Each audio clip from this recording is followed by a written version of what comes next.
چطور؟ توی این فشار میدی، اینو میاری بیرون. چرا فشار میدی؟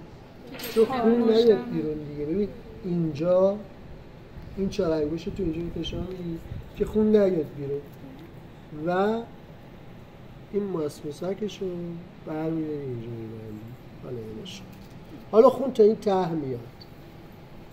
حالا خون نمیریزه بیرون، هم به احتمال فشار بدیم اوکیه. آره. حالا خون تا این ته اومد و لختم نمیشه چون این هپارین است. اوکی؟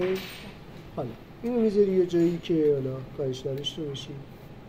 میای سراغ سرمت که آماده است، یه بار دیگه هواگیری میکنی